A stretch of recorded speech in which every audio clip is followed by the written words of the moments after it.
Natin tong kuan, riprap digging ginawa dito sa riprap digging na ginawa dito sa Small Paraiso, San Miguel. Ayan, ang ganda oh. Matibay kahit na mahin siguro yan, hindi na kayang bagsakin. Yun. Diretso na dun.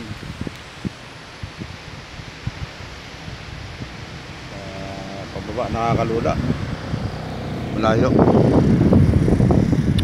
Sige, at dito tayo mamamasyal.